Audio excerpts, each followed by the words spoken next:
Tom O'Brien. You can fix your brain. Just 1 hour a week to the best memory, productivity, and sleep you've ever had. Does this happen to you? You're staring at your computer screen, trying to finish a project for work, but it feels like your thoughts are moving through a thick fog. Focusing feels impossible. Or how about this? You're on the phone, about to jot down an important detail. You search for pen and paper. Where did they go again? But by the time you find them, you've forgotten what you were supposed to write down. If you've ever experienced brain fog or memory lapses, you're in good company. Millions of people, old and young, suffer from cognitive symptoms and impairments that affect their quality of life and productivity. The good news? You can absolutely improve the situation. In this blink, we'll examine underlying causes of brain dysfunction, often related to inflammation, and how to find out if they're affecting you. We'll also learn some strategies for addressing these with lifestyle modifications and dietary changes. You can improve your cognitive function and achieve a better memory, clarity, and energy. Let's get started. Before we dive into this captivating episode, we have a request for all of you who have been part of our amazing journey for the past 2 years. Though 90% of people who watch this channel haven't hit the subscribe button yet, our ultimate goal is to reach 75% by this year's end, and I believe we can achieve it together. If you've ever found value in any of the 200 videos we've poured our hearts into, could you kindly spare a moment to do me a quick favor? By simply clicking that magical subscribe button, you'll be making a significant impact on this channel, more than you can possibly imagine. Thank you, and enjoy this episode. Immunity, inflammation, and the brain. What do dementia, depression, anxiety, and memory loss have in common? They're all caused by runaway processes of inflammation and autoimmunity. Not only that, they can all be treated by finding and eliminating the underlying triggers. Let's look at how this process works. The function of the immune system is, of course, to protect your body from foreign substances, harmful intruders impinging on your body. A well-functioning immune system can distinguish between your body's own cells and external threats, ensuring that only genuine dangers are targeted. But what happens when this system malfunctions? Autoimmunity is a condition in which the immune system mistakes your healthy cells as invaders and launches an attack against them.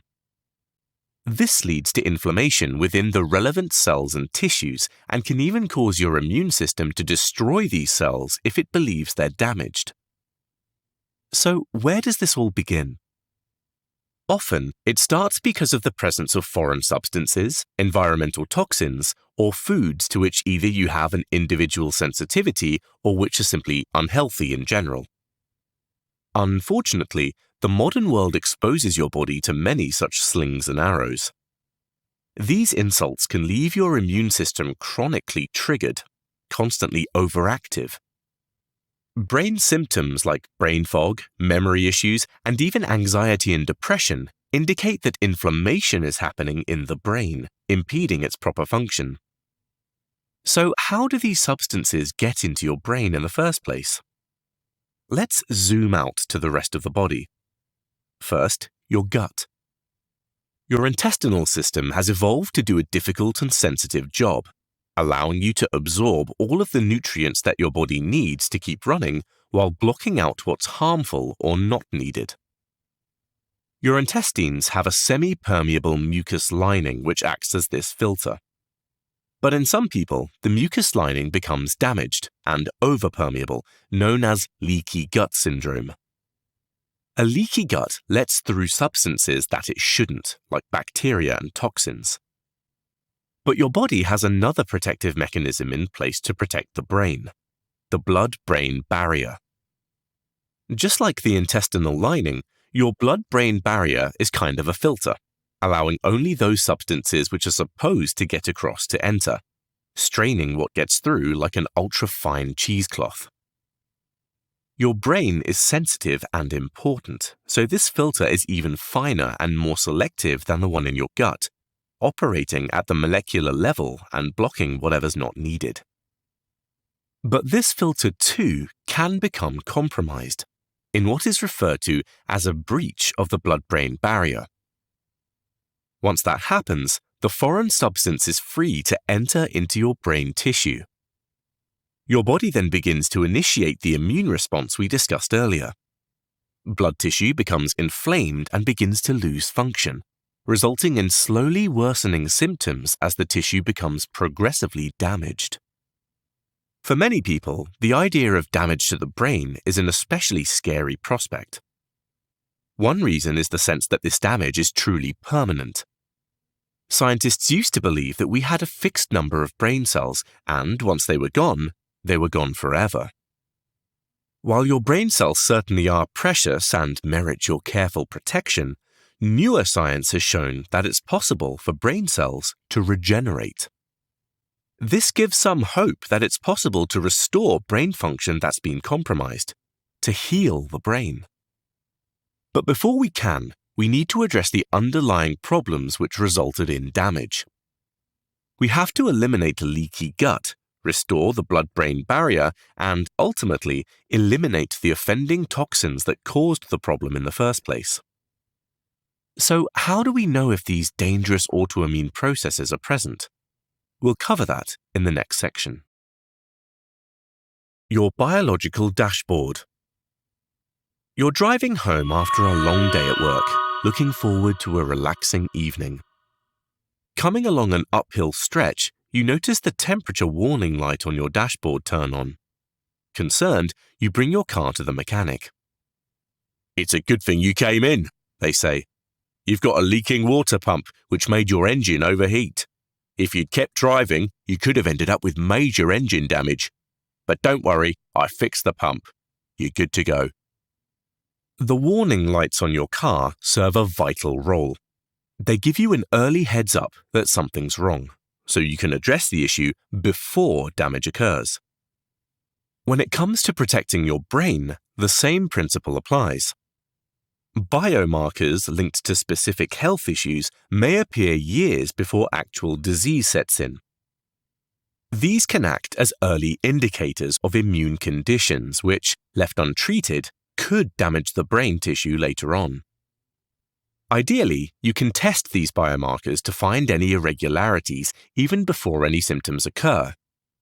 But if they're appearing, if you're having problems with memory, concentration, or brain fog, it may be that an inflammatory process is already underway. You should prioritize getting tested, bringing your car to the mechanic, so to speak. So what are some important biomarkers you can discuss testing with your doctor? Of particular importance are antibodies that indicate a breach of the blood-brain barrier, as these are implicated in nearly every kind of brain disease. It's a long list of possible markers, but here are some important ones.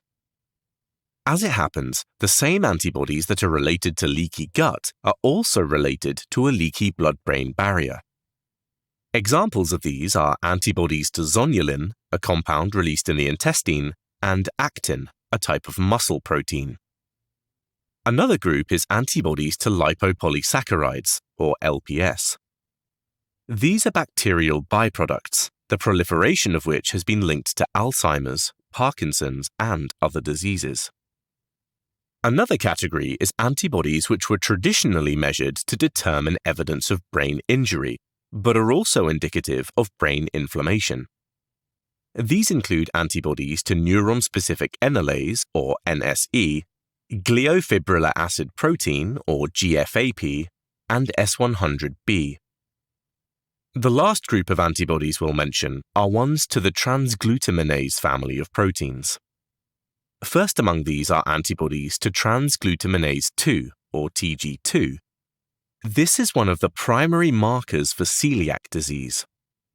People with wheat sensitivity tend to have elevated antibodies to TG2, TG3, and/or TG6, the latter being an important enzyme in the brain and nervous system. Aside from antibodies, there are some other tests which should be part of your health indicator dashboard. There are immune reactivity screens, which detect if your body is reacting to things like PCBs, phthalates, BPA, and dioxin. And finally, there are tests for exposure to mold and heavy metals. So, what do you do if these antibodies or other markers are elevated? Well, you can start making health interventions to address the causes and bring down inflammation. Give these some time, 6 months to a year, and then retest to see if your protocol has been successful in bringing these indicators down. We'll spend the rest of this blink looking at what those health interventions are. A great pyramid. When it comes to understanding and addressing brain-related illness, there are 4 primary areas of focus, representing 4 faces of what O'Brien calls the pyramid of brain health. These 4 areas are structure, emotional and spiritual, biochemistry, and electromagnetic.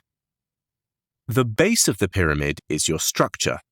That is, your physical musculoskeletal system, the framework that holds your brain up and off the ground, as it were. Believe it or not, mechanical problems such as postural misalignments and muscular imbalances can result in brain problems down the road. An example of this is osteoarthritis, where physical misalignment and poor joint function create wear and tear on the joint, resulting in restricted blood flow, local inflammation, and ultimately immune response. Here, O'Brien recommends chiropractic as a preventative solution to create alignment in the spinal system. Additionally, he recommends people take a close look at their posture while sleeping, working, and driving, as improvements in these everyday time-intense activities can pay dividends. You won't be surprised to hear that exercise is crucial for brain health. Aerobic exercise that's intense enough to make you sweat helps you excrete and eliminate toxins stored in your body fat. Try slowly ramping up to a target of 30 minutes per day, 6 days per week, leaving 1 day as a recovery day. And don't forget the other many brain benefits of exercise: lowering inflammation, enhancing neuroplasticity, and stimulating cellular growth and repair. Exercise is simply a no-brainer. Pun intended. So that's structure. The next side of the pyramid is mindset. This is your brain after all, and could anyone doubt that mind and brain are connected? One area where your mindset is crucial is getting a handle on stress. In this day and age, many people have their sympathetic nervous system chronically activated. When this system is constantly switched on, your heart beats faster, breathing becomes shallow, and your digestion is impaired. This leaves you exhausted and susceptible to outside threats. But adjusting your mindset goes beyond simply reducing stress.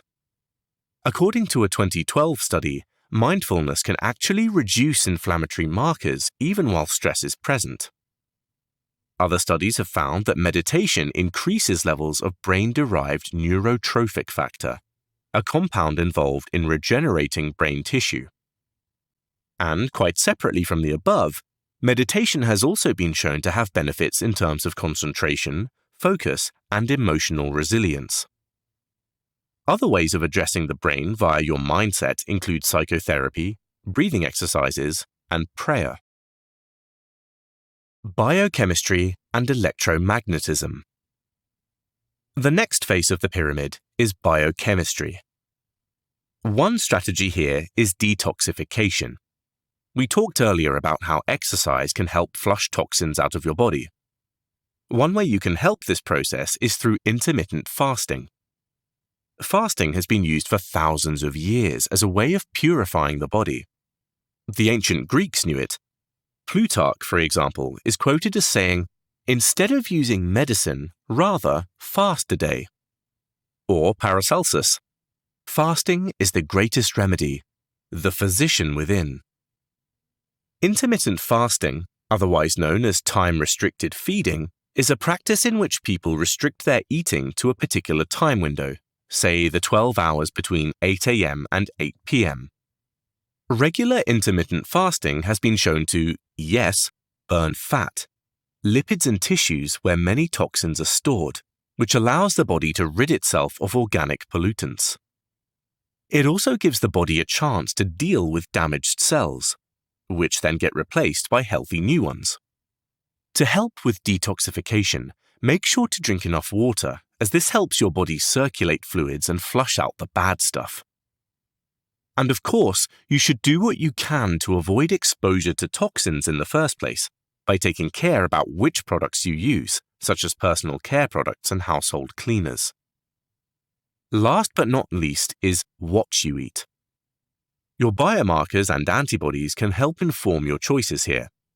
But either way, try experimenting with eliminating the big 3 dietary culprits: wheat, dairy, and sugar. Of course, focus on increasing your consumption of fresh vegetables and fruits too. You can also experiment with adopting a ketogenic diet. You needn't stay on it long term, but a short stint of 1 to 3 months can sometimes bring about dramatic cognitive benefits. You then have the opportunity to slowly reintroduce other foods to your diet while carefully monitoring your level of function and your health markers. The last phase of the pyramid of brain health is electromagnetism. O'Brien points to research indicating that electromagnetic fields, or EMFs, are an important cause of oxidative stress in the body, and that they impair the immune system, trigger inflammation, and disrupt tissue repair. EMFs are all around you. They're emitted by laptops, cell phones, Wi-Fi, and even the wiring in your home. They're impossible to avoid completely, but you can take certain steps to minimize your exposure. Here are some tips. Put your phone in an appropriate protective case. To find one, look for a type of product called a cell phone radiation cover, and choose wired headphones over Bluetooth headphones if possible. As you know, proper sleep is essential for protecting and rejuvenating your brain. So, 2 tips for your shut-eye. First, turn off or unplug your wireless router. You won't be using it anyway. And crucially, try to keep your cell phone out of your room at night. Besides reducing your EMF exposure while you sleep, this is simply beneficial for your sleep in general. If you do sleep with your phone next to you, put it in airplane mode. In this Blink to You Can Fix Your Brain by Dr. Tom O'Brien, we've seen that fixing the brain isn't a simple matter. The human body is complex and multiple interacting systems need to be accounted for. But, as Dr. O'Brien says, if you're experiencing symptoms related to cognitive function, your brain may be under threat. You can't just dip your toe in, you've got to jump in with both feet. It's not about a single silver bullet intervention, but rather about multiple small wins accumulating to make change. You now know the basics of how autoimmunity and brain inflammation lead to dysfunction in the brain. Using the 4 phases of the brain health pyramid, structure, mindset, biochemistry, and electromagnetism, you can design a protocol of interventions for yourself to help you cut through the fog and live with greater clarity, optimism, and energy. Thanks so much for listening. Please leave us a rating or a comment, as we always appreciate your feedback. Hope to catch you again in the next Blink.